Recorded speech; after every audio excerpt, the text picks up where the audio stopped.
What is up, everybody? Ryan, ATX Metal Podcast, back with some hometown favorites, Tibetan Sky Burial. I'm going to let these guys kick off this Sunday afternoon. If you like sludge, if you like slow, but also if you like riffs and all kinds of stuff in between, these are your guys. I actually enjoy listening to y'all's style of music, specifically on Sunday mornings, just because it kind of has this Sunday worship. yeah, it almost, yeah, exactly. It has some type of worship. And I remember a buddy of mine got into my car and it's playing Blight Feeder from San Antonio. Yeah. And as soon as you get in the car, like that's just what plays because it's on a physical CD. So like for some reason, CD takes priority.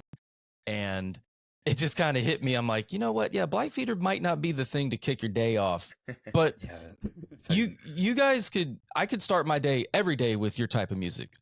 So with that said, introduce yourselves, what you guys do, where you're from, and then we'll just kind of go from there. Yeah, Rick Fernandez, lead vocals, founder of the band, and rhythm guitarist. Ed, I play the bass, and I clearly bass player is not it. Just happy to be here. He's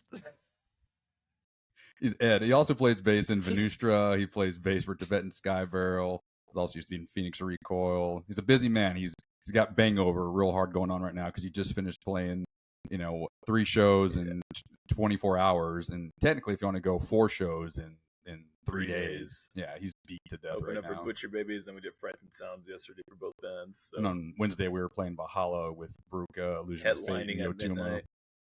Yeah, Wednesday was a long day. Played at midnight, and I go to work at 4. I wake up for work at 4 usually, but that day I was like, no, I'm calling it half day. So I went in at 10 and still there at work, just like, what am I doing? Like what? I can't remember where on the sample pad. There it is. Oh, nice. You guys, yes. Where it's 10 o'clock. Do you know where your kids are? They're at the show playing music. Shout out to that old. If you remember that commercial, we can be friends. Oh yeah. But man, I struggle to find the time. Let me take that back. I struggle to make the time to do this podcast sometimes. And you're just talking about ripping four shows in 3 days. And here you are doing an interview to promote even more shows. Absolutely. Like, Ed, what do you, bro? What do you do for? Can I just ask what you do for a day job or jog everybody's memory? I work at a call center, work from home, customer service for cell phone companies and stuff. Okay. Just a regular 9 to 5, and that's pretty much it. He likes staying. Rick, what about you, bud? I work in a laboratory reviewing paperwork for plasma. And I'm problem solving all day and making sure all the T's are crossed, all the I's are dotted for the FDA. Yeah, not the funnest job to go into with a bangover. I'm like, I was like, oh my God, I have to think this morning. God damn it. All right, I'm trying to be here, putting on the show. Oh man, that's so. See, there you go, everybody. They're just regular ass people, regular ass dudes. And that's not a slight. I don't think it has like regular. None taken. but they grind and they hustle for not only y'all's entertainment, obviously, because if you didn't want to do it, then you wouldn't. Yeah. But I can only imagine that there's there's this layer baked into your performances that are strictly, I'm doing this for you. Like, this brings me pleasure in some weird way. Oh yeah, absolutely.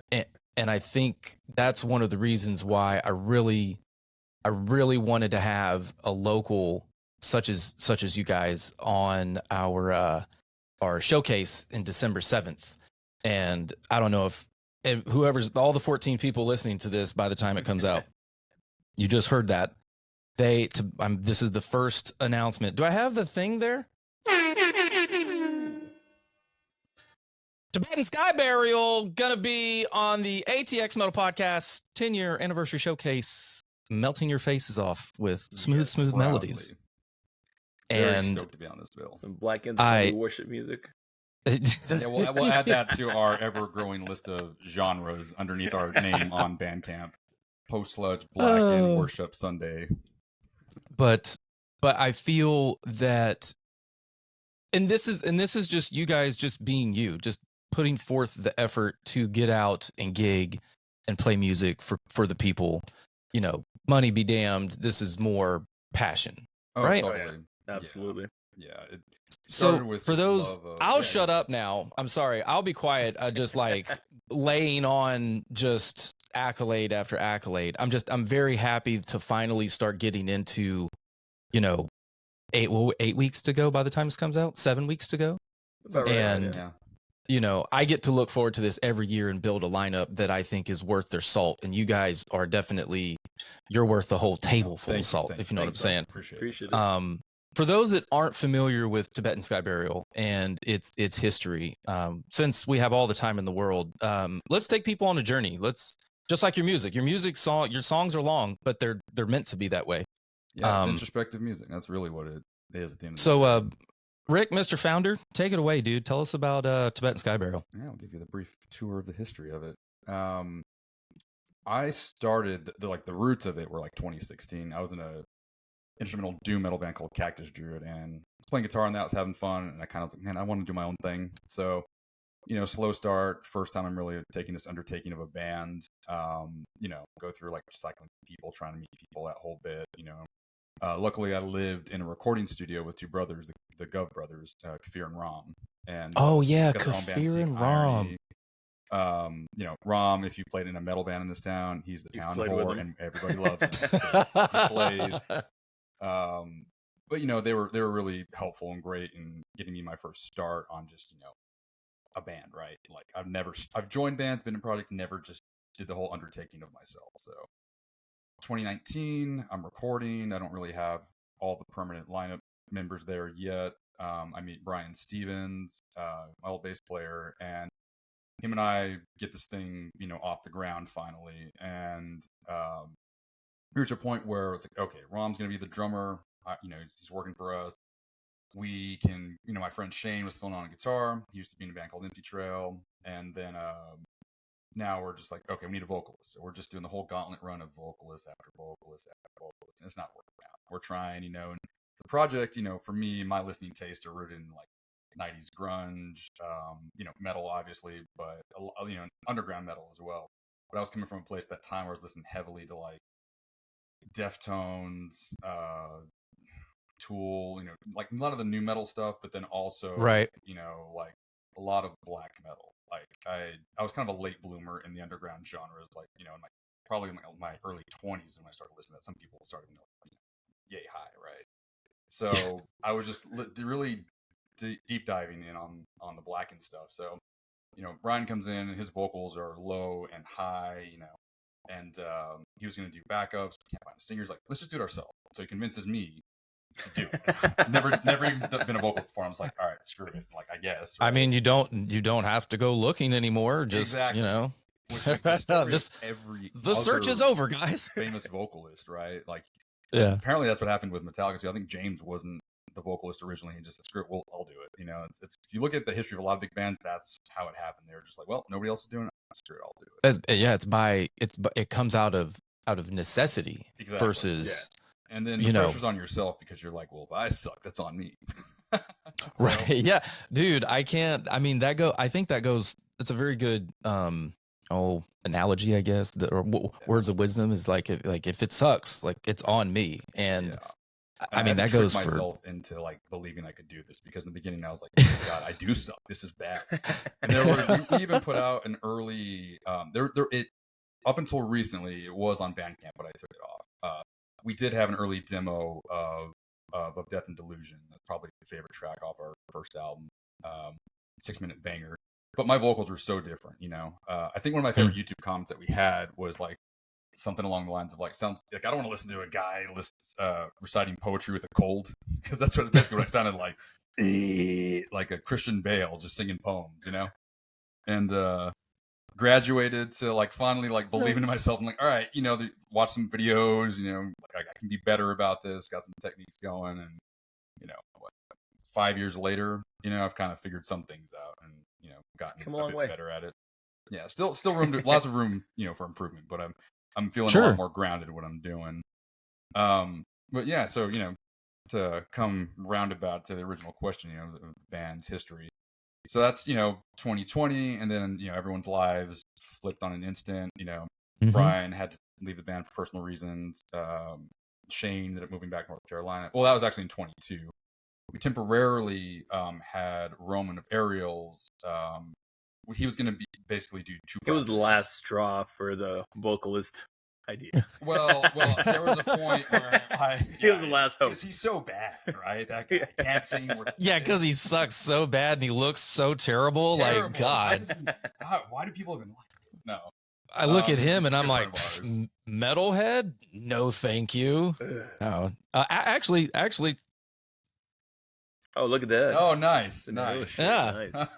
Dude, real quick. For those listening, I'm wearing one of my favorite local hats of all time. I don't know why. I think it's Ariel. We were just talking about Roman of Ariel. He's the vocalist. And it's just a black trucker hat with green lettering because that's their vibe. Dark green or bright lime green. But anyway, this is my 4th one. I have lost 3. Well, I'm sorry. I gave one away to just some random dude. We traded a weird story. I'll get to it later, but I just ended up he gave me like a cardigan and I gave him a hat. And I don't know why. Metal cardigan. That's a fair deal. Right. I should wear it to the show. You should. It would be appropriate. It looks so fashionable. So then I bought another one to replace the one I gave away. Because, I feel like it was supporting, if I give this hat away, it's not like, oh man, I gave that hat away. Like, no, I feel like I just gave a piece of, a local band to another, because people are going to be like, who's that? What's that? What's Ariel? What brand is that? I don't know. I got it from some guy that gave him my cardigan. But anyway, so I lost another one. Like I left one at Come and Take It. We were upstairs. I forget what show it was for, but I last place I saw it was upstairs. So then I bought another one and then I lost that one. So this is number 4. So wow. Ariel, as long as you have me as a fan, I will continue to buy hats. He's going to keep you guys in business. I'll keep you guys in the hat game. Hat business, yeah. Anyway, sorry to cut you off, Rick. That was a worthy story. Cardigan hat. Yeah. 4 hats. All right, cardigan hat. Cardigan hats. Hats. It's barter system, bro. Like, come on, man. Oh no, yeah. The shirt for shirt and eye for an eye. Hats all right. Hats. So, Roman's the last straw. Yeah. Last straw. And so we do one song with him. It's the latest single that we have out. It's called Kruna. We almost didn't put it out, but we were like, we put some time. There was a hot minute where this band's direction was going to change a minute. So it's the number one thing on my list. Kruna. Number one thing. Nice. Sweet. You probably can't see it from there, but actually, I'm not lying. It's legible. Okay. That's what I do for a living. I look at legibility on handwriting. Oh man. Yeah. So yeah, he had some personal things going on there for a second. So him and Shane had left at the same time. So I just moved in with Ed. And then I was like, it'd been a month here. And I was like, and he just joined the band. All right. And so I'm just like looking at him like, hey man, if you want to do this, it's going to take both of us. If not, we may be done. Right. I was like, because I don't know what to do right now. Like we just rebuilt, we were building the vehicle again and the wheels fell off again. I was just like, I don't know if I have it in me to like do this again by myself for like the 3rd time at that point. I've lost track. And, so then, yeah, him and I have been grinding away for a few years. We've gone through a gauntlet of drummers hired, some not. We just landed Kay. She just played our first show with us Wednesday at Valhalla. She did a great job. And she played with us last night at Frights and Sounds in San Marcos at Rail Yard. And we, oh, nice. Getting some reps in, finally, like, we're getting the band dynamic with 4 permanent members, and it's nice. She's got the chops, and, we just got to iron out some stuff. It's how it always goes. It's normal, but we're happy to be locked and loaded because we can really push this thing farther. Writing will be easier, just everything in general, just it's having that stability makes everything flow that much easier. But Ed's been my solid, he would have been tanked several times without him. I keep shit glued together. He's the master of knowing everybody, playing in everybody's band, and that as well. Ed, I think you're gonna take you're gonna take old dude's spot as like, if you know this guy, then you've played with him. You know what I mean? Yeah. I'm working my way up to the ROM level. Yeah, the new ROM, right? Like the bass ROM. Pass the torch. So, that's amazing, man. I think that it just goes to show if it doesn't work out the first time, okay, next and then next, and like you just keep going until you just know. Endurance. Like, how do you really want this? Do you really care about it? Because Right. if you do, you'll just keep pursuing it regardless of whatever obstacles come up. Right. Comes up in the middle of all this. Him and I have had plenty of things, small and larger, go on in the last 3 years that affect our lives individually, together, whatever. Where it's just like, all right, we'll deal with this. We still got to do that. Like this summer, AC's out and I'm doing demos in 100-degree heat house. We had AC out for a week, like a weekend, 10 days actually. And I'm sitting there like with these 2 songs that we're demoing. Like I had to get them out to 3 different drummers because schedules didn't align, and we had to play with 3 different drummers for 3 different shows. So I'm sending brand new songs to 3 different drummers. I'm doing vocals 100-degree heat, and just like it's got to be done. So because you didn't have a drummer, and because you had so many shows, you had to hand over your demo of a brand new song to 3 different people. Yeah, and him and you played a show with 3 different drummers. Yeah, essentially. Holy shit, dude! Do what you gotta do to keep it going, man. Yeah, him and I learned how to play through adversity. Like we kind of like this came up last night where it's like there's the chaos of a show. It's everything leading up to that moment where you're all the pressure. Like you go to rehearsal and you play. You got AC on. You're comfortable. You're sitting down. You've got a full belly. You haven't been to work. You feel great. You go to a show. Right. You got hangovers, 2 hours sleep. You haven't eaten anything. You're just dying for a beer or food, and you're sitting there in the hot heat in a venue that the AC's going out the door because the garage door hanger's open.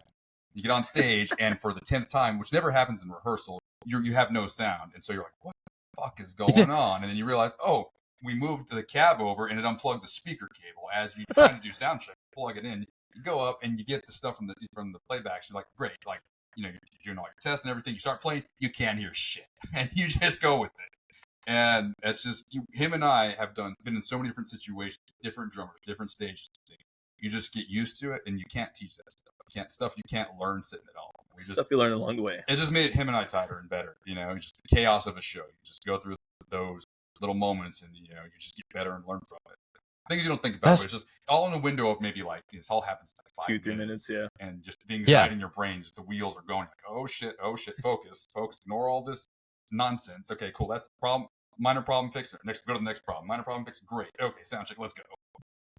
Dude, that's God. Hold on, let's see, what's my just from listening to that story, my heart rate is 90. Wow, 93. I don't know if I can. Oh, it went out. Oh. Like I got anxiety between my job and doing this stuff. At least I was going to be 89. I'm definitely going out at 84. Man, that's a lot of weight to carry, man. That's a woof. I mean, I know that once you get on stage and you just now, hey, what's up? We're Tibetan Sky Burial, or you just go right into a lick. You just like, fuck it, I'll announce it later. Depends on how chaotic my brain is. Sometimes I remember to say, hey, we're Tibetan Sky Burial, do a little thing. Other times, if you see me at a show and we just started because some shit was going on, and I was like, I don't fucking know, let's go. And then I'll catch up on the second song. I didn't even think about that because because a part of being a good band is also knowing your set time and on and on. You got to get the changeover. Important is like being courteous to other bands, being respectful of not just the other bands, but the venue, the stage crew, because they gotta like go in and change over the mics, drums. Like there's a lot. It's not just you. There's like everybody's participating in it. Right. So, yeah. One thing that it hasn't happened that often for the number of shows played, but there's been a handful of times where kind of you get a band and where you're just like, dude, like it's like, hey man, like you're supposed to finish 10 minutes ago, like dude, and then you just have the clock underneath your arm, like hello, tick-tock, motherfucker. Let's do it. Band that we played, an out-of-town band, so nobody here was an out-of-town Oh, Rick, band. Can you pick your mic up just a little bit? Oh, yeah. There's an out-of-town band. Sorry, arm's getting heavy here. I don't usually do the hardcore thing locally. Usually I have a guitar in this hand. For those listening instead of watching, which we'll get the clips later, but Rick has to hold the mic, and so it's like we could not get a stand in a house. There was no second mic stand. So my boom arm that I have here is funny. I actually had to get a table desk mic stand to hold it up so it would stop it kept No, dropping. coming down Like, gradually. yes. So struggle bus is real today. But all right, I'm sorry. Go ahead. Oh yeah, the band I will not name, but they're an out of town bands. We won't play with them once. It was a showcase thing. But yeah, they had, not only did they play over and take their sweet time getting off the stage, they had a bunch of props, like a ton of props, part of their thing. And they also this might be telling. had a well. There's a ton, no, I don't know. It was very specific. Okay. But Okay. there was yeah. If I told you what the props were, it would probably be a giveaway. But yeah, they had it, and of course, drink whatever. I don't care if you drink on stage, but there's a shit ton of, it looked like a full night of a bar up there on the stage. Just glasses, shot glasses, and like they're taking their sweet time getting off. Like everything. Like they have like the wives, girlfriends, whatever, coming up helping to get stuff off, but they're taking their sweet time too, and we're trying to like just get in and get on. And I'm like, oh shit! And so I'm literally just grabbing glasses and throwing, trying to get them out right and get on. And Like by the time we're like getting on the stage, we were supposed to like start already. And then naturally, of course, that was a learned lesson. My pedal board had something mounted underneath, and it was like 100 and something this day, and it melted the Velcro, and it disconnected the cable underneath my board. Had no idea because I hadn't secured it. Now I've got right. Everything's zip strapped tied. up. I got it zip tied now, right? Yeah, no Velcro, zip tied. That's how I learned.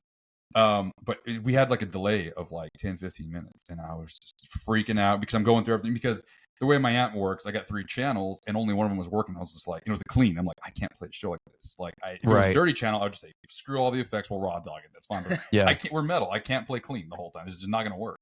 Right. No. Yeah. If I heard a whole clean set, that's a lie. Yeah. I mean, there is sections, but yeah, I definitely understand that. You could not really suffer through a whole set on a dirty channel, but you definitely won't settle for a clean channel. Right. It just won't work. I get it. It just won't work. Yeah. And so I'm, and it's awkward, and I'm just desperately trying to figure it out, Then I just outside the box, and I'm like, just flip the pedal board over, just look, just see if anything's disconnected. All the known checkpoints of what could happen. There's I got 3 or 4 weak points from historically. I know, like if something's off, just check those things first. 9 times out of 10, that's the case. It's a simple fix. Yeah, it's like NASA with the single points of failure. Yeah. Well, I problem solve for a living. That's what I look for. I'm looking for all the holes, looking for the little thing as my brain works. I'm just like, where's the hole? Find it, right? And so I just flip the board over instinctively. This is like, I don't know, we start 10 minutes late. This is probably like minute 7, and then I see it. It's just a little power cable to a pedal. It come undone, but that power supply powered important things. And I was like, oh shit, this is a new weak point. This is how you figure it out live in the show. Plugged it in, played 3 songs at least, and that was it. That's all we could pop up. Got through it though. Yep. Yeah, I know that, so what you just explained, like you said, that all happened in 7 minutes. Yeah. Right. Yeah. 7 to 8 minutes. And I don't really think some people, what's the word? They don't give enough credit, or some people just don't have the mental capacity to understand everything that's going through your head to make the thing work, right? Yeah. Like you said, like you're checking for this. Yeah, I mean, Always and Sunny, right? With the red strings up to this, like, just connecting all that. Trying to connect everything. Charlie. Exactly it. And you're just like, okay, follow this to this to this. I mean, I do problem solving. I'm a automotive mechanic for Genesis, and nice. When you're hunting down an electrical short, you're like, okay, where does it go, right? Where does power come from? Where's ground? And most people can't even take a shit in 7 minutes, right? Like, you just problem solved a whole.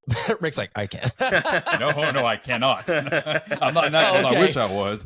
Oh no, I'm in the. He's like, I'm on the post. Though. You gotta let it come out. Some days you need a lot of coffee and help. Yeah, dude. Oh man, but I think that just goes to the testament of your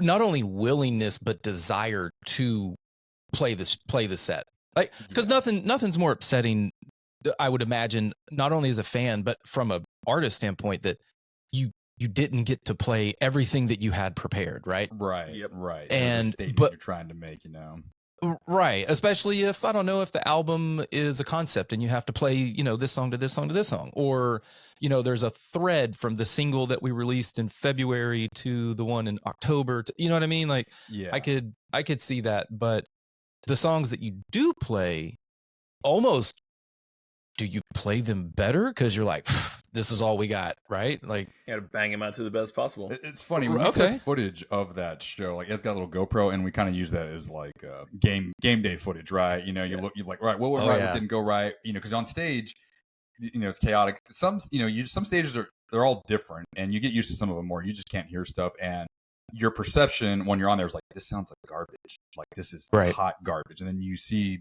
what it looked like out there, or you hear, I should say, and see what it sounded like out there, and it's fine, it sounds great, and you're just like, I didn't know. So you get used to that, right? But when you're up there, you're just thinking like, oh, I'm just playing just pure trash, whatever. Yeah, I've had plenty of people come up and be like, hey man, how did that sound? And if anybody knows me, like I'll tell you, like, I'm not gonna like crush your soul and be like, I would rather listen to myself pissing razors, but I'll be honest with you, like, they're actually coming. That actually is a band, Pissing Razors. Yeah. Kate and the Crushers are opening up for them next month, I think. Oh, nice. Yeah. Nice.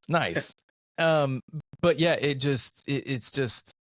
it's wild. Like, I'm like, no, it sounded good. Maybe a little here, or like, this or that, or just like, dude, that fucking sounded great.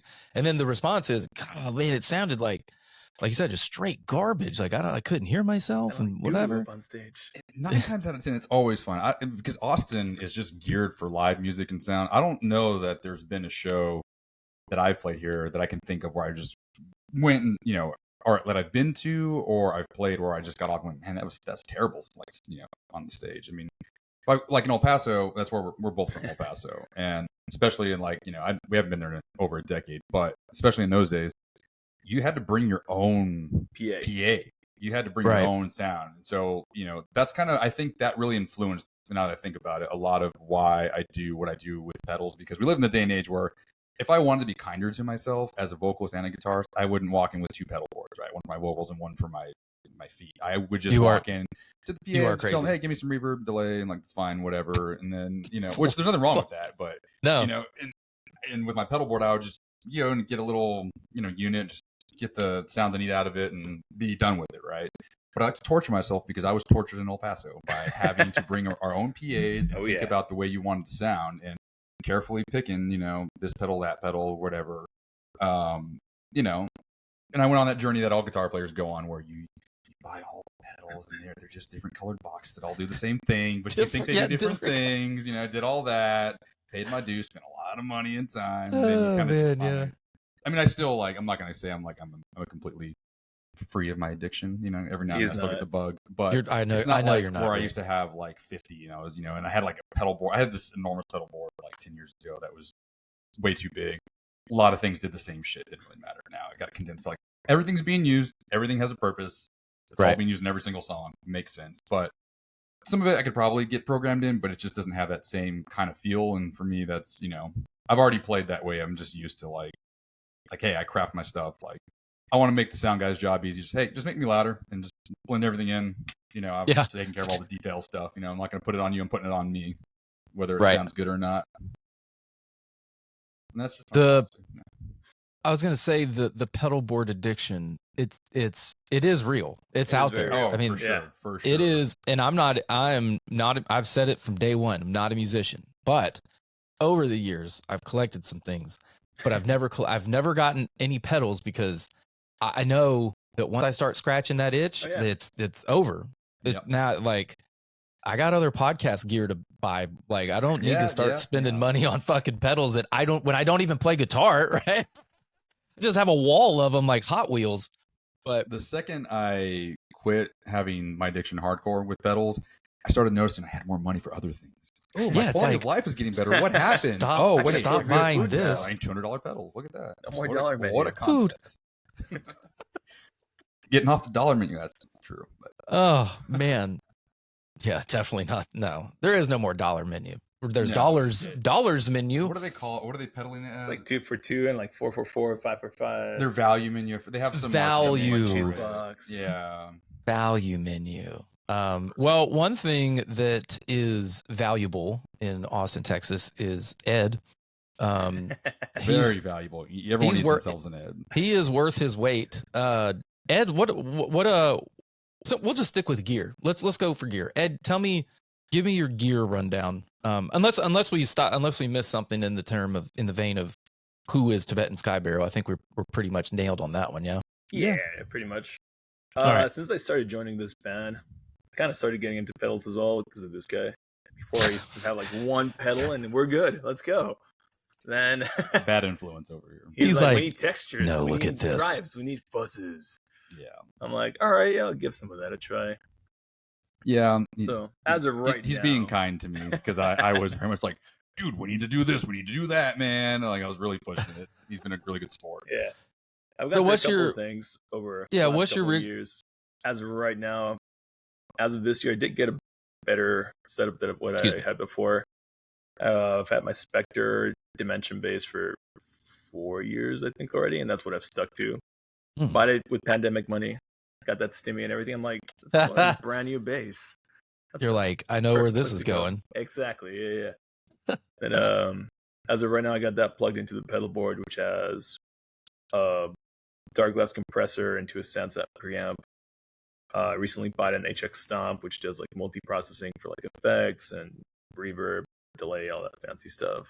Fun fact: Ed's bass can be heard at some point. Will be heard on a new Hinayana song. Yeah. Oh. I lent it to them a couple of weeks ago. Yeah, they needed something that had a larger scale, and Matt saw that. The actual bass. I thought you were doing like a guest spot. No. I'm like, what? No, the bass guitar. Yeah. I've heard of vocalist guest spotting and somebody solo, but a guest bass? Like, hold on. Ed, are you shattering ceilings right now? Like, dude. He's got very specific sub-frequencies that are discernible. Yeah. Yeah, it's like this right here. Boom, definitely Ed. That's my finger. That's not the bass. You'll never hear that anywhere other than my finger. That's where the tone comes from, man. Oh man, but that does it is interesting where, like, you know, Ricky said you have so many pedals. Not because yes, it is. I would assume that it's fun collecting some of those. You're walking around, you're like, that one looks fucking cool. Like, that's how it started. Really cool art, dude. I'm like, I need that. Yeah. Then it morphed into more of like, all right, I've learned enough about knowing that this and that more or less do the same thing, so don't do that. It's gotten to the place now where it's more of a challenge artistically, like, okay, how can I incorporate this into something new, or if there's a sound in my head that I want that's more specific, how can I get these textures to make the art better? And also attest to myself, like, am I fooling myself? Is there actually a difference between this thing that I own and that thing that I own that are do a similar thing or not? You know what I mean? Like, I just picked up a pitch shifter to start using on a new track. It just kind of came to me like a couple days or about a week ago. We have a new song, and I was sitting there thinking, like, I'm not happy with the lead part, and I was messing around with it, and so got a reverb on. I'm like, yeah, cool, that sounds good for it, but I'm like, still not satisfying the itch. Went through like 4 or 5 different riffs, and then put the pitch shifter on, put it on fourths, played a lick, and I was like, there it is. That's what I want. That's what I need. So now it's like, all right, I got a pitch shifter on the pedal board, and I'm going to find out it's got a detuner function on there, which basically makes it sound like a chorus pedal. So I have a chorus pedal, so I'm like, now I've got 2 kind of different choruses. Haven't used the other one yet, but it's like, all right, challenge accepted. I'll figure out a way to sneak that into a new Tibetan Sky Burial song at some point. We have new textures now. So so much going on. Like, this is like stuff that really will only satisfy us. I mean, at the end of the day, I think if you go to one of our live shows, nobody's going to sit there and be like, "Did you hear Rick's reverbed fourth? Oh my god, it was just like mind-blowing. He did it white knuckling the railing, just like looking at your pedal board, just waiting for it to hit, just like, he's gonna do it. Dude, it's gonna happen. Right? Get over here. What? Fucking stepped on it. He's playing the riff. He's playing. Like, yeah, I could. Man, that would just be an interesting comedy sketch. Well, it's like Saturday Night Live years ago. When will the bass drop? Remember that one? Yeah. From doesn't matter. Like, I'm not going to react it. Go look it up. SNL bass drop. And yeah, so the question is, every live show has, well, obviously every live show is its own unique thing because that's never going to happen again anywhere in the multiverse. Like once it happened, it's done. Yep. And so what should people expect when they go see a Tibetan Sky Burial show in the terms of just like, I've never heard you, I'm walking in, my friend drugged me here, we're doing this. What are we listening to? Interesting and good question. I was kind of thinking about that last night. I was talking to my girlfriend, and for me, sometimes when you're looking out into the audience, it's hard to gauge when you're performing like what people are feeling. Not that that's what I'm focused on, but you kind of like you take that in when you're up there, right? And like last night, I was having a hard time gauging it. And what I've realized is, or the realization that I came to, we're introspective music, and so there's a lot to take in with textures or whatever. But we have a wall of sound, I think, and I'm pretty happy with that. Can vouch. I think there's put enough time and effort into that, and I think for some bands it's about the feels, and like well that's wrong. Every band is about the feels, but I think for us it's kind of like there's that lower kind of like vibe of, it's very introspective. I don't know. I can't say what other people are feeling, but that's definitely, it came from my self introspection. That's what this music really is. So when you come to a show, you're gonna get a wall of sound, you're gonna get textures, you're gonna get, anger and sadness in the music with some manic, anxiety filled lyrics from those moments. I saw a thing the other day, it was Rick Rubin talking, just saying like every song you write, it's a journal entry, and that's all these are. Every single song that we've made, it's a piece in time from who I was at that moment, who we were at that moment. Those lyrics that reflect what was going on, and you're just getting a piece of that and getting a piece of us with it. But it's going to be a sludgy, loud fest, I think. Probably the best way I would describe it. I'm sure somebody that's seen us would describe it a little differently. I think the fun thing for me is that it's a compliment every time we go to a show, and I never get somebody telling us we sound like the same band twice. I've gotten so many different bands from different genres, which is cool because that tells me they're relating to it, and they're taking something away from it that they like from somebody else that's done a brilliant job already, and that's a big compliment. I think it does. Yeah, for people to come up and say, you sound like this band, then another show you sound like this band, and that kind of, it's almost a look into their life, because if they're taking your art and comparing it to another band that they like, and you're like, oh, interesting, I wonder how we made that connection, you know, and and then it's like, oh, okay, well, okay, I can see this or that, and trust me, I've been on the witnessing side of fans telling band members that exact thing. Man, you guys sounded like, I was listening to this song the other day and I thought to myself, oh my God, that's so and so, and blah blah blah. And man, I love when fans just go off on one and you're just standing at the merch table like, right, dude, it's totally. What band is it again? I love it because the fact that somebody took the time to come up to you just tells you like something they connected with it, and that's super important. And then whatever doesn't matter what band they give you, I mean, that's just a compliment, because it's like somebody that has already had some level of success and has meant something to them in their lives, like they went, hey, like I'm connecting with you in this moment. So that's really what it's about at the end of the day. There's a shared communal experience when you're there. On another note, that's probably the thing that I love most about doing this. Like, there's a lot of work that goes into all this, but I love recording. I love being live on a stage, like in the show in those moments. And it's probably the two highest points for me, right? Because everything else, you're just working towards the next thing and grinding and whatnot. So I super appreciate when people come up to us. Yeah, I really think, there is like this fine line. Hold on a second, guys. I love you too, dear. Nope. You know the rules. Shut the door. Get out of here. For Christmas, I'm asking. No, it's my kid. I need to get one of those on-air signs and then like a legitimate lock on this door. Slowly turning this into my man cave studio. By the way, real quick, I'm digging the backdrop you got there with the vinyls. What's the one in the middle up top? Sorry, I don't have my glasses, so I can't really see that far. Yeah, that one. Yep, that's Forebode. Yeah, Shout. Okay. Yeah. All right. Yeah. Damn. TJ and Guillermo and Foreboding, those guys are heavy. Yeah. Caught him at the Yeah, comeback show with Void Witch, last month, 2 months ago, somewhere in there? Yeah, it was August, September? Yeah, beginning of August, I think. No, we played beginning of August. It's all blurring together. I don't know. It was in recent memory, but yeah. Yeah, TJ, him and I connected early on in the early days of Tibetan because I was looking for a vocalist, and so I hit him up. And then we started talking from there. But yeah, they're great. If you don't know who Forebode is, check them out. Doom. Yeah. They got 2 albums out. I need to hit them up. Yeah, you definitely should. Super nice people too. Call Forebode. No, sorry, Siri. Don't. Nope.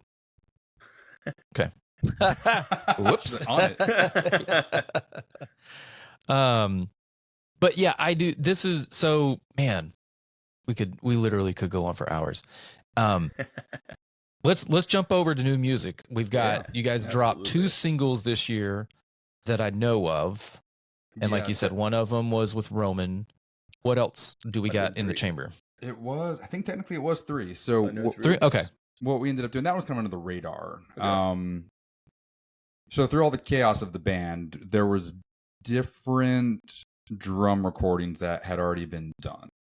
And Ed wasn't there for some of that and not for some of that. And the question was, what do we do with this stuff? What do we put this out as one release?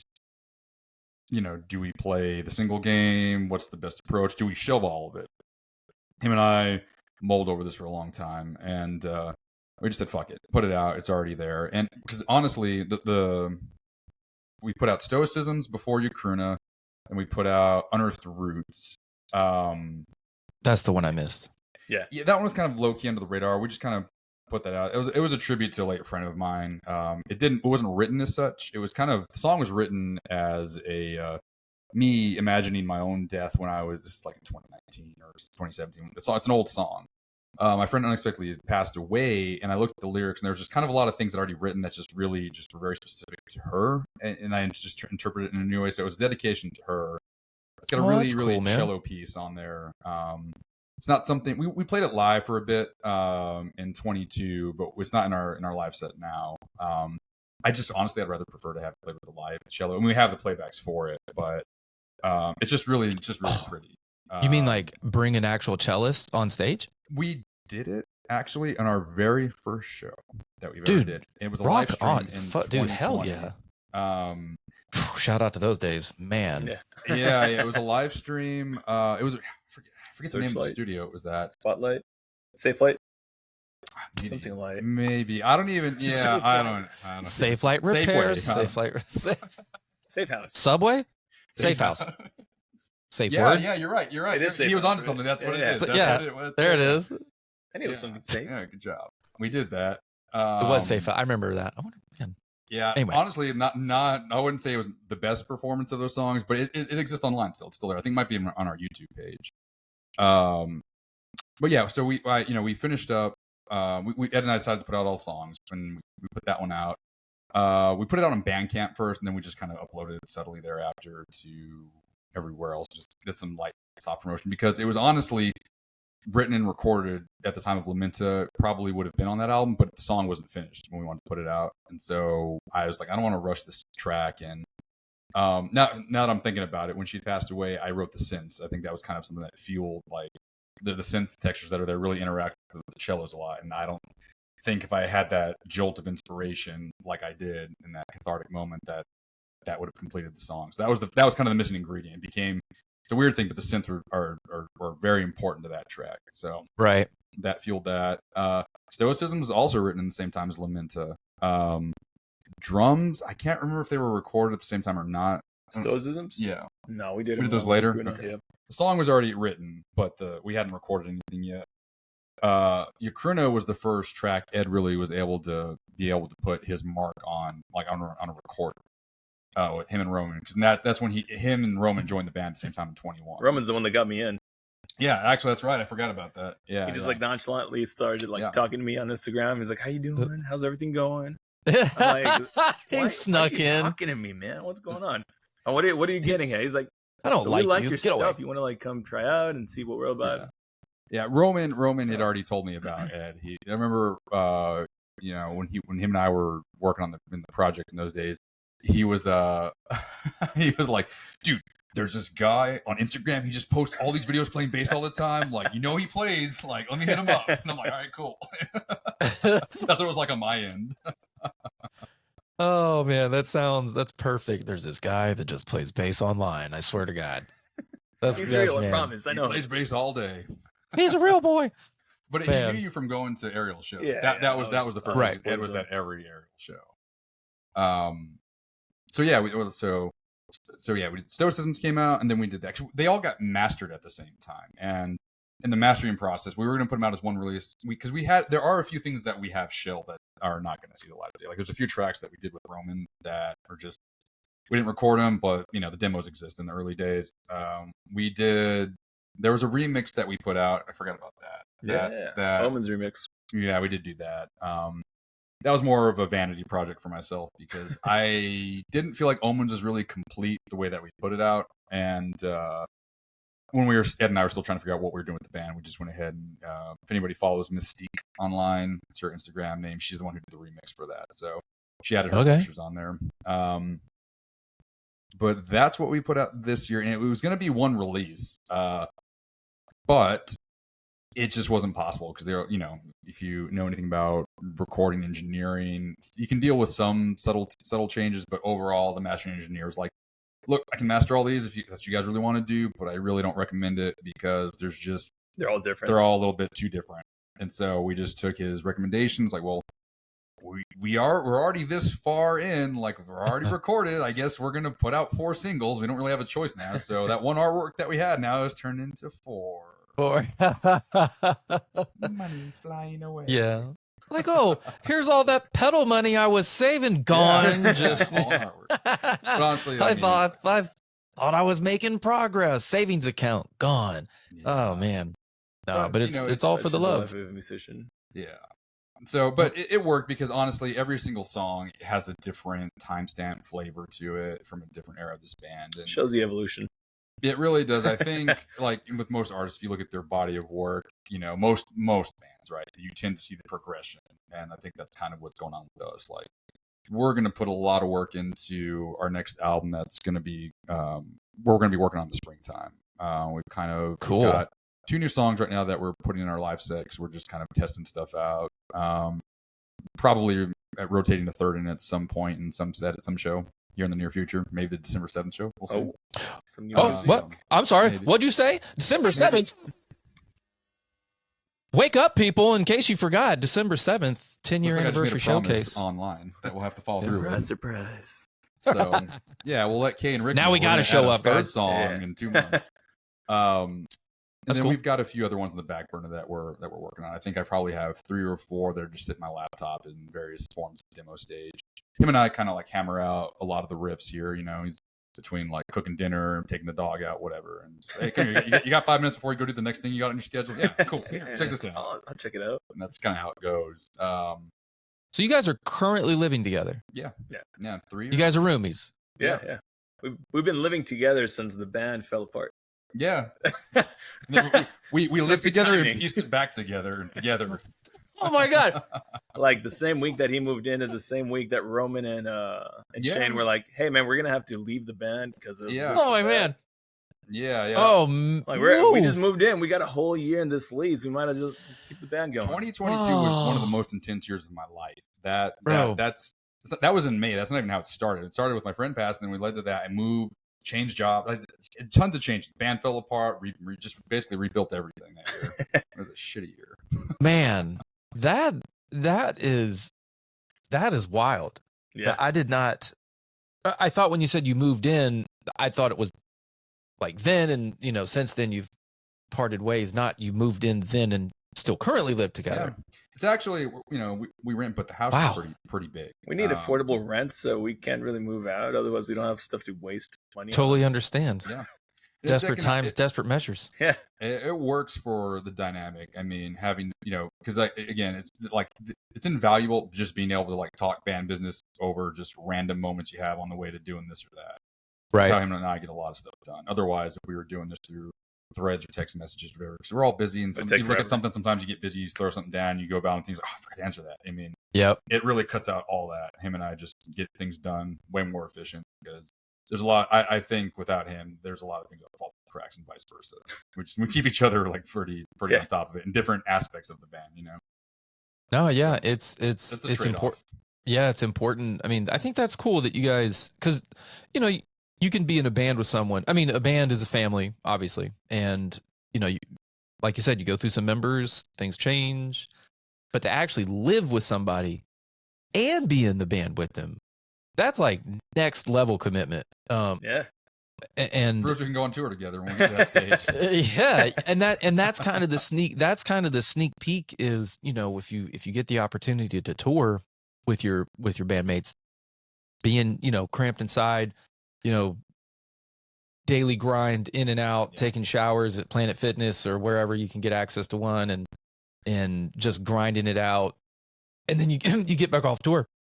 Like, God, I would never live with that person, right? Like, I've heard so many people express sentiments and you know, about different people and bands in the past, present, right? Where it's just like, man, I just came back from tour with so and so. Never do it again. You're like, there's oh, really? Like, I know how he drives. He knows how I drive. Dude, random things. It's little things you don't think about. Exactly. But it's like, if we go on tour, I already know what I'm in for. It's not like a surprise. Yeah, and like, I already know what snacks they're going to grab. And I know what, you know, after that snack, they're going to let one rip in the back. And we got to roll the fucking window down. It's like, don't go to this place because that's not, you know, it's like, you learn. Food allergies. We know food restrictions. You learn to fix my headset here because this little hair. No, go for it. I'll hold it. And I like how you looked at the screen for your hand placement instead of just looking over. Oh God, I fucking love you guys, man. Right, this is fun. And we're back in. And we're back. So we've got again December 7th at Come and Take It Live. Not exactly sure what time we're going to kick this party off. Doors are probably going to be, I'd say 4 or 5, somewhere in that ballpark. We got 10 minutes. So this is the first time anyone is going to know about this. This is an official DJ exclusive. I've kept it under wraps. I've told the only people that know are obviously Come and Take It and Anthony Stevenson and all of the bands that are involved. That's it. I have shown knowing the list. It's been man, it's been hard. Man, it's a great lineup, but I'm not going to tell everybody what the lineup is because I need to interview all the bands. Actually, they'll know on December 10th, duh. But yeah, so this will October be 10th. Out on sorry, Octave, thank you. I figured we were all like, we're not after the show. Gonna hit pause and I'm gonna rewind. I'm gonna cut that part out, and then here we are. So on October 10th, 10/10 at 10 a.m. is when the official announcement goes out as to the lineup and all that jazz. This is just a little sneak peek that we're gonna drop next week before, but I wanted to just make it be known that it's a curated lineup of Texas heavies and locals that have a connection with the podcast, like a very specific like connection. It's not just I picked these names out of a hat because these are the people that were available. Like I specifically sought out everyone in this lineup, and I actually didn't give 2 shits about y'all's music before I interviewed you a long time ago. And I don't mean that like I didn't care about it. I just not aware. I guess I was just ignorant to it, right? Like I just was not exposed to it.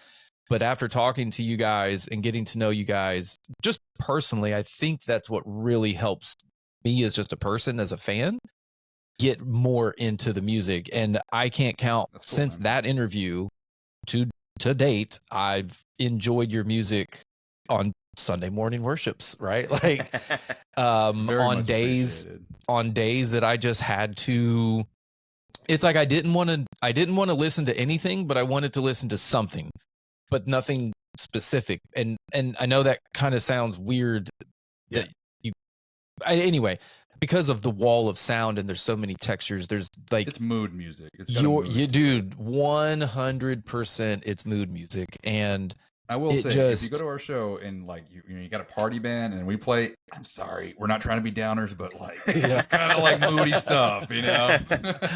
it'll get you thinking about some shit, you know. Like I like to listen to what I'll do in actually I have this is actually a great segue. Ryan, you've been doing this for 10 years, man. You're getting better at it every day. I pick a band and start a radio playlist on Spotify and then just let the algorithm take me where it takes me. Yeah. Today the algorithm led me to Cadaverous Condition. That is a band based off of your music. It took me to Cadaverous Condition. That's some valuable market research there. Because I was listening to the new stuff and I was just kind of looking down and writing notes, and I just remember thinking to myself, like, I feel like this is different music. And I looked up, and sure enough, it was a different band. I was like, holy cow! Like, you know, every band has a sound, but when you're accustomed to it, you kind of can pick out the nuances and be like, wait, that's not Rick on the mics anymore. Who's this? Who is this? But I'm really not sure where I was going with any of this outside of I'm super stoked to have you guys on the showcase, and I think we're honored to be here, man. Honestly. If you're still hanging in there with us, whether watching or listening, and I want one thing to be true, or one thing for to be true, is that these guys are what makes the local scene good.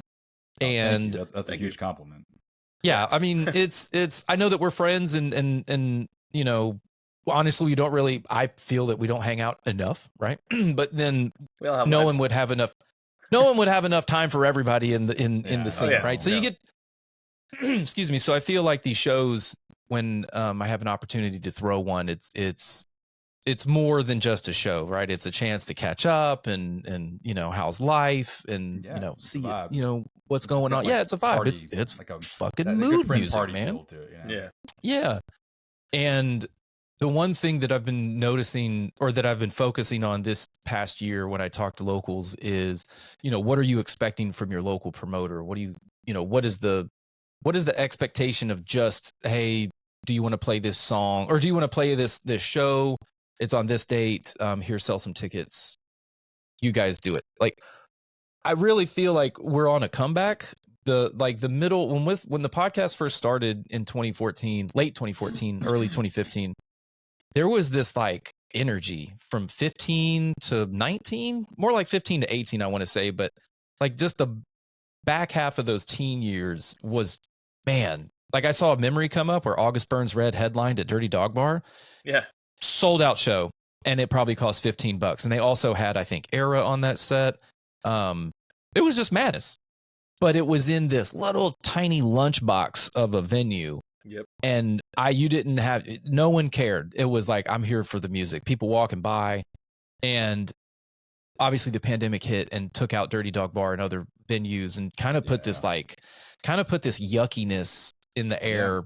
And that was a bad pun. Because there was a yuckiness in the air.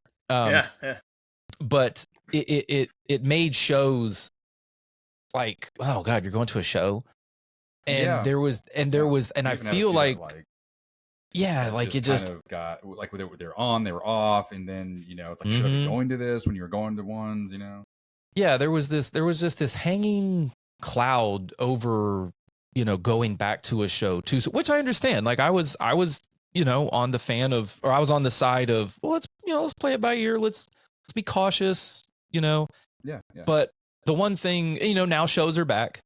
And obviously they've been back for years now, and they're just getting better, and music is, evolving and thing. But the thing that I feel is still lacking is that local just energy. I don't know, man. I feel like the lack of promotion on the promoter side. Again, I'm not slighting anybody here. Like, if you're a promoter and you're working your face off, keep doing it. Keep fucking doing it. because that's what helps, right? Like stuff like this. Oh yeah. Getting the word out, letting people know who you are, what your sound is, where your show is. And I just want, I want that back. And that's the vibe that the 10-year anniversary show has, is let's bring back that 2014, 15, 16, just dude, we're going to a show, that communal vibe, band supporting band. Yeah. And I hate to say this, this is my Debbie Downer moment of the podcast, but I was watching Rick Beata, right? He's doing all these interviews, and he's doing these little soundbite clips, and one of them was looking at the top 100, whatever are on the Billboard charts, right? Only one band, not any genre of band. We're just talking about a group of 4 humans playing stringed instruments was on that list in the last 5 years. Wow. Or so. And they're all soloists and glossies. And this is technology. This is just where we're at, right? It's the algorithm. It's more efficient to work solo as a solo artist. You cut out everybody else. You can produce everything in your laptop. And kids, this is what they're accustomed to, and that's fine. Every generation is going to be different, and that's just kind of what it is, because it's hard to get together a group of people to buy these expensive things and schedule and have lives and go out there and do the crazy shit. Find rehearsal times. Yeah, that's a hard one. It's if you're you can do it alone these days, right? And that's just I think that's some of it. I think the pandemic really killed a lot of. It changed the face of a lot of towns and a lot of local scenes. That's right. You got to support your local scene, support your local venues. Yep. Because we played Lost Well for the first time. Just August. We were stoked to do that, and then now they're going down. It's another mark of old Austin and what makes our city unique. That's a tragedy, right? And you can't think that it'll never happen to any place or venue. You just don't know, and you got to support each other, the venues like that. Having a community is super, super important. And I think that's my biggest takeaway of the last, launching a band during the pandemic and trying to figure this out. We got an extra learning curve on top of that, and I really, it's support everybody that you can. However you can. We played with the band we played with on Wednesday, Illusion of Fate, right? Those guys are from Wisconsin, cool ass dudes, right? Next day their van breaks down. You know what I mean? Right. And it's they need support, right? So they put on Bandcamp. I threw it up on our Instagram. It's just hey, if you haven't heard of them, go check them out. Go listen to the music. If you like the music, buy a shirt. Why? Because they need it right now. They're gonna have their van is stuck in Houston. They're going back to Wisconsin with the other Wisconsin band, right? But they got to get that van transported. Right. It's gonna be expensive. And honestly, super shout out to Illusion Fate. Really, people should check them out. They put on a great fucking show. Their bassist is a maniac. Yeah, this guy was really good. Great performer. Running up Valhalla stairs in the middle of the performance, all the way to the top where the pool tables are. I don't even know why he did it, and then ran back down and went on the stage. And he played also in the band after. His energy was through the roof. Oh. Yeah, they've got some cool stage Holy props shit. too. They're He's in the Ed from Wisconsin. Yeah, he actually kind of looks like our other guitar player. To be honest, he looks like Rick. He does look like I kept Rick, thinking, is Rick on stage right now? The Ed from Wisconsin. That's great. You need that as a shirt, bro. That should be our band pun shirt. There you go. Put your face on a shirt. Ed from Wisconsin. Ed from Wisconsin. God damn, that's funny. That's funny. There's one Ed in every state. There is, and and I hope that there's, a Rick, and I hope that there's a Ryan, and I hope that there's, I hope that there's a you. I hope there's a you out there. Obviously, you're out there. Support your local scene. That's what it's all about. I think that's going to be kind of the theme of. I don't do themed parties. I mean, just support local music. That's the party I throw, but. Yeah, I think the theme is just going to be support your local scene, because, I get asked all the time by Anthony, tour packages will come through. Hey, who do you think will sound, who would fit into this box, right?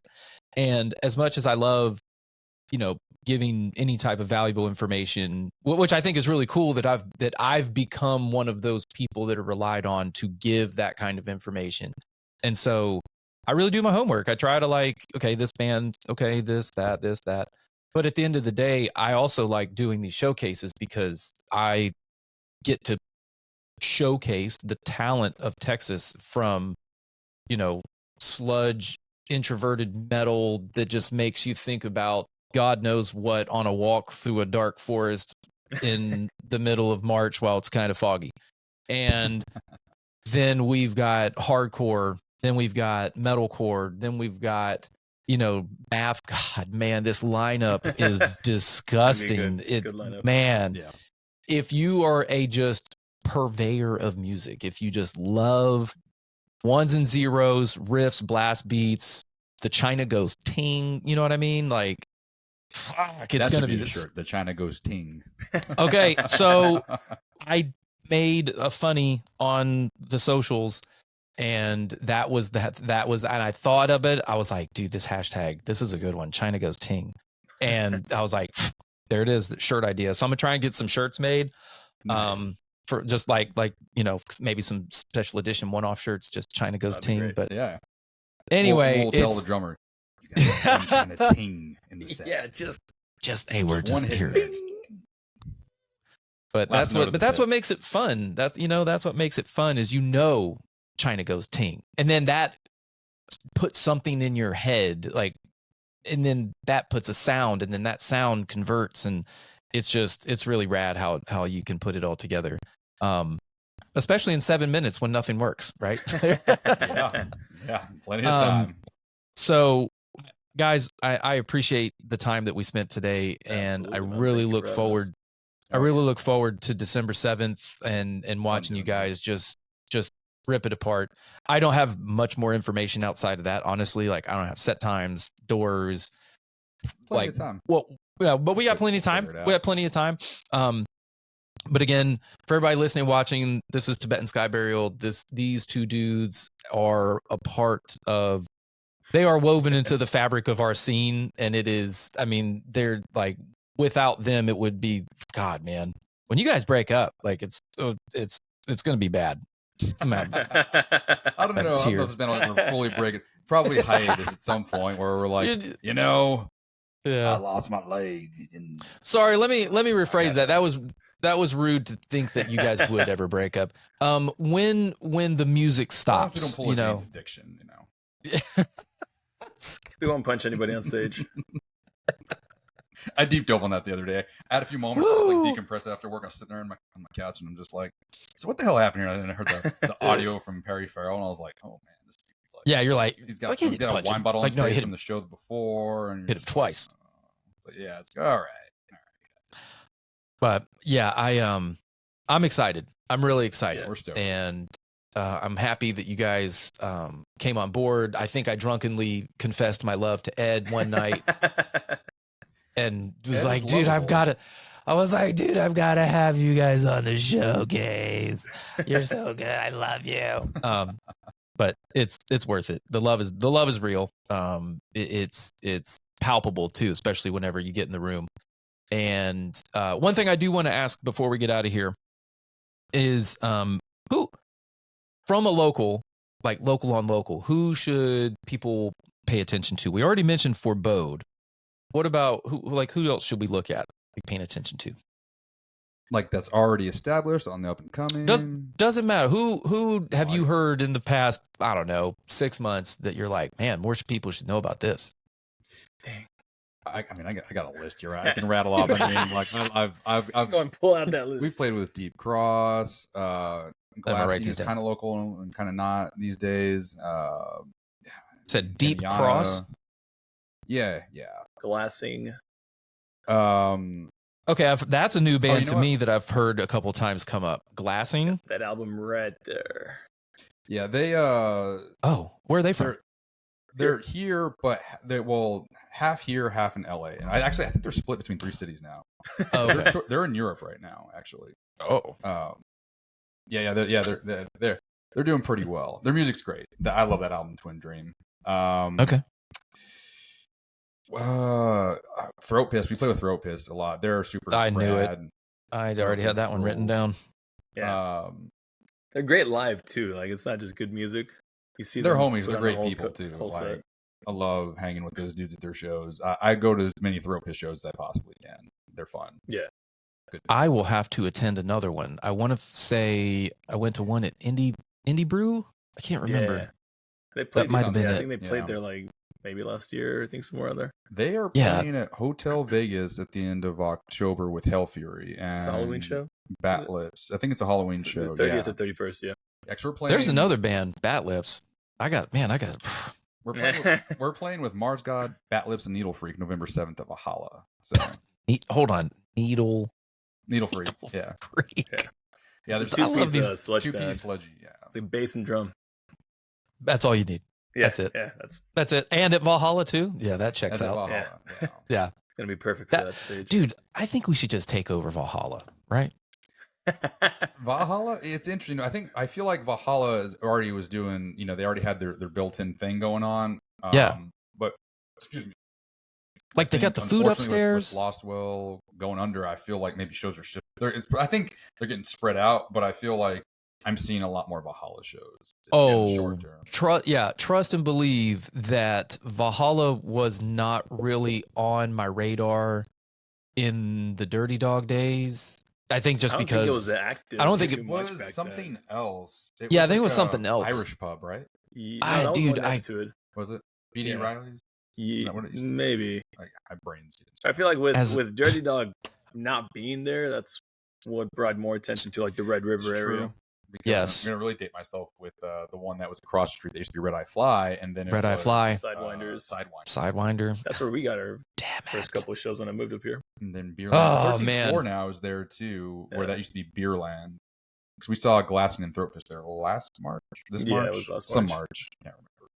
Well, I think we need to, as much as I love Come and Take It, it's like it doesn't have that walk. I call it the walk up ability, where you hear sounds on the streets, go check it out. And you're just like, how much? $10? Okay, and and that's another thing I forgot to mention. At 10 o'clock on the 10th of the 10th October, almost did it again. For 24 hours, I thought about doing it for 10, but I was like, we'll do it for a whole. But you will be able to buy a ticket for $10. I am taking it back to the $10 days where you get to see just tens. It's like that dude on the lawyer, just the fours, 444, right? Like me. This is the tens. Special. Is 10, on the 10, on the tens at 10 a.m. It's like for $10. It's like the Weather Channel, your local weather on the tens. On the tens. That's a real thing. That you should launch it that day. Just put that like jazz music in the background. All right, guys. I'm having way too much fun. I got a whole lot of stuff to do. I don't want to take up any more of your time. Again, guys, Rick, Ed, Tibetan Sky Burial, you guys, I'm so excited to have you guys on the show. December pleasure being here. 7th. Yeah, man. December 7th, we're at Come and Take It. Our next upcoming shows, November 1st, we're at Come and Take It for Bruca's album release show. That's going to be great. We got Sparrows from Dallas coming in. We also got gonna be a good lineup for that. Unholy Desecration from San Antonio, Locals Varanth, and Lord Bannerlord. We're playing with those guys again next day at Kick Butt for Day of the Dead Fest 2. Slumbering Sun's going to be on that one with Cleaver and Stitched Up. I'm probably forgetting a couple bands. There's a lot of bands. You're forgetting a lot. Yeah. It's just like, Rick, stop talking. We got our show at Valhalla. So, yeah. Just be on the lookout for that. And we got some new music coming up next year at some point. We'll be writing. Come say what's up to us if you see us. Man, sometimes I got stank face on, but that ain't nothing to do with how I'm feeling. That's just show high. I mean, yeah, I'm a bit. Oh, yeah. But, dude. Come say what's up. Get some merch. I'm right. Yeah, Baff. Crazy shit that we do. Bring 100. Here's what I'm telling everybody. You got to bring $100, right? You got $10 to get in, and then there are 10 bands. Actually, yeah, if you bring 100, just spread the money out, right? Yeah. You don't have to buy everything from every band. Just we got stuff as cheap as $2 up to $25. We got $8, $10. We got everything. And I will say, Tibetan Sky Burial merch game is on.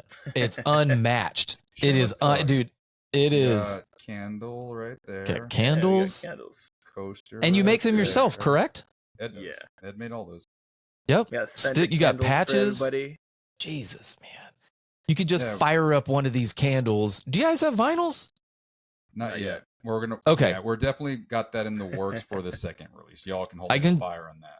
I can just see myself lighting a Tibetan Sky Burial candle and then letting the record just yeah, here we go, boys, we're going on a ride.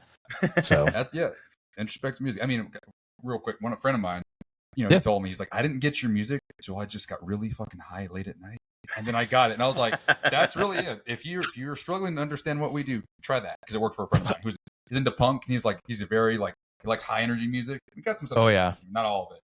And he's like, I did that. And I was like, I get it. And I was like, yeah, that's basically it. I cannot begin to stress to anyone that, and so if anyone knows the podcast in its infancy, this was started by myself and one of my best friends, Christopher Crow. We are still best friends, but he passed the torch to me a long time ago, right about after COVID.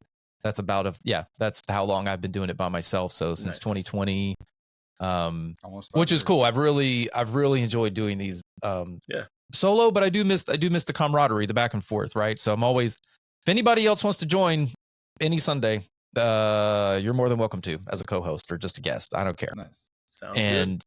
And it's really cool. But he told me, he said, dude, this was like 2016, 17, and that was his advice. He said, just get loaded and go take a shower.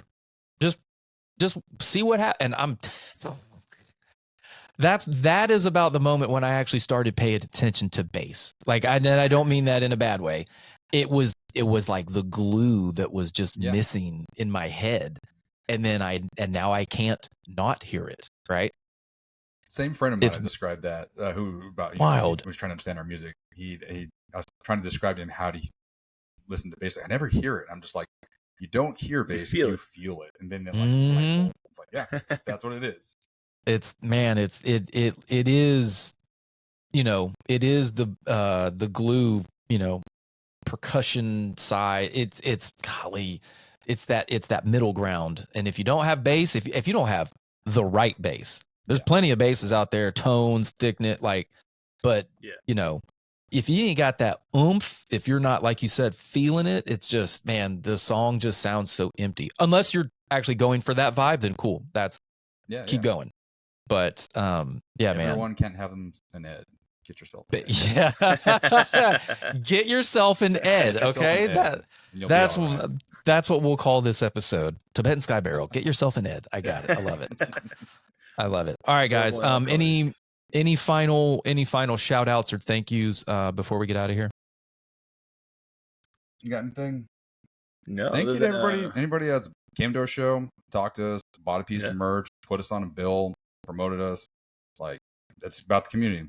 Thank you all. And thank you for having us. Really appreciate it, man. Thank you for everybody that has helped us stay afloat. Yeah. More than anything, and actually lets us know that you guys listen to our music, Yeah. That's where it counts. I think when you think that sharing a song may not be, I don't know. I would just say this: any time that you feel like you should share local music, share it, or any music, or any form of art. Don't. I mean, unless it's like, never mind. I'm not going down that road. Yeah. No. but sharing local music is positive. Exactly. Yeah. Share what's positive. And if you think that this song about, I mean, even some of the slam songs that I listen to, they're just like, that's their vibe is just brutal, just nasty, goat throat slitter something. I don't know. Right. But if it's a local band and you dig what they dig and you're on their team and you want to continue to support their journey, then just share their stuff, like it, comment. You want to see them come play this, man, I'd love for this. And then that lets them know, like, oh, okay, shit, we got a lot of people that like to see us in, San Antonio, right? Because that's the only way they're going to know. Send them a message, fucking tag them, whatever. Every time I'm out on a run, any band that I listened to that stood out, I always tag them in the run afterwards. Just like, hey, I was jamming your music and it got me through the day. But yeah, I'm excited, man. I'm really want to get this show just out there, promoted, and I want to pack the room with as many $10 tickets as I can. And we're gonna back it with all of them. Yeah, dude. Let's sell the fucking market cap, not the market cap, venue cap $750. Dude, if we broke, that'd be rad. We can get 750 in there. Man, absolutely. If we could imagine a locals only show selling out 750 cap venue. Oh, that's mind blowing. That'd be incredible. I would shart. Yeah, like I would too on stage because I wouldn't know which one to. I wouldn't know what to do. I'd do both. I would just do both. Anyway, yeah, let's sell it out. Man, I'd quit. I'd hang it up. I'd be like, I'm done. Yeah, I'd be like, this is our last show. That was great. We can't top this. Just go with the bang, guys. Thanks for being here. That was the best one. We're done. Just go out on top. God, man, I'm excited now. We won our Super Bowl. There you go. Yeah, exactly. Super Bowl, Stanley Cup, World Series, all in one. Done. But anyway, guys, thank you very much. I'll have this out soon. Stick around, let the thing do its thing, and then December 7th. Come see these guys. Obviously, and you can go if you want to get your fix earlier. You can check them out on the socials. I'm assuming you guys have all your links and stuff posted up to shows. Yeah, it's all linked there. Go to our link tree. Oh, yeah, Instagram. Duh. What are the links? Maybe we should mention that. Yeah, why not? Yeah, Tibetan Sky Burial, Texas on Instagram. Same thing on Facebook. If you go to our link tree, we're gonna have our Spotify there, YouTube, perfect, Apple, iTunes, all that. Whatever you use to listen to the music. Watch our music video, listen to go to our YouTube, watch some old footage of us, whatever you want to do. Buy some merch on Bandcamp. There you go. Yeah, but dude, I am gonna stop leaning on Spotify, and I'm gonna. I don't know why I haven't done it sooner and just make the switch to Bandcamp, because that seems to be the place that gets the most. It's grassroots. I mean, it's like, I don't want to deal with all this. Here's my stuff, right? Like, direct. Why can't I find my mouse? There it is. Anyway, working both worlds, you know. Yeah. I'll find some cool stuff on there. Yeah. Yeah, I feel like Bandcamp is almost just like more personal. It is. It's not. It's a way to directly connect. Like you go directly to that band, you find the music, you listen to that music, and that's it. It's Spotify. Plus, and it also has the community section on there as well. Like, that's what I really like, is that it's like, look in the community, and then it also has the like, if you like this, then you like that. It's really cool. It's really, I mean, obviously it's been there for years and they've been cultivating it for years and years and years. But it's all about grassroots. Support your local scene.